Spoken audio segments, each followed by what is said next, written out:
Jeffrey Epstein का नाम तो आपने सुना होगा, पर जेफरी एप्स्टीन था कौन?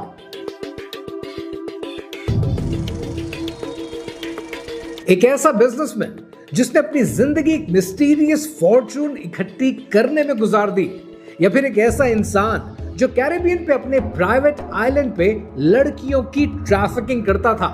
और इस आइलैंड के रेगुलर विजिटर्स में दुनिया के बड़े बड़े नाम हैं, दुनिया के ग्लोबल लीडर्स हैं। इनमें प्रिंस एंड्रयू का नाम शामिल है, इसमें former US president bill Clinton का नाम शामिल है, जिसके पास दुनिया के पावरफुल पॉलिटिशियंस, बिजनेसमैन, इंटेलेक्चुअल्स और सेलिब्रिटीज मेहमान बनकर आते थे। और फिर भी अमेरिका कहता है कि जेफरी एप्स्टीन ने जो कुछ किया अकेले किया।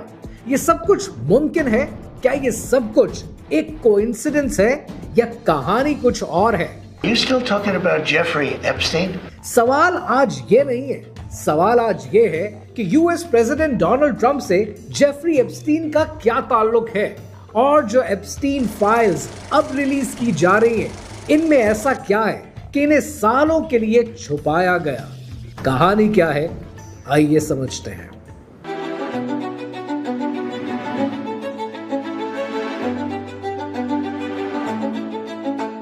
जेफरी एप्स्टीन की दरिंदगी को समझने के लिए जेफरी एप्स्टीन की कहानी को बिल्कुल बिगिनिंग से समझना बहुत जरूरी है।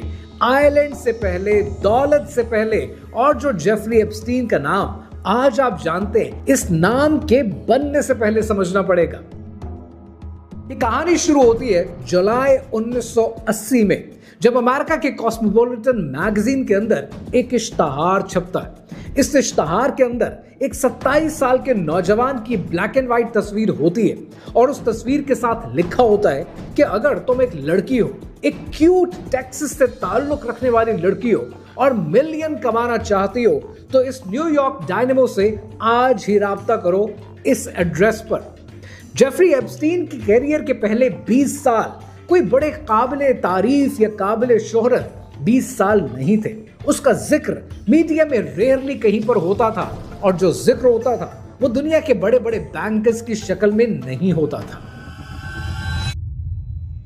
जेफरी एप्स्टीन, जिसका पूरा नाम जेफरी एडवर्ड एप्स्टीन है, ये 1953 में न्यूयॉर्क के इलाके ब्रुकलिन में पैदा हुआ। इसके पेरेंट्स वर्किंग क्लास से ताल्लुक रखते थे, दोनों काम करते थे, और इसके पेरेंट्स ज्यूज थे। अब बहुत से लोगों को समझ में आ गया आगे कहानी में क्या होगा।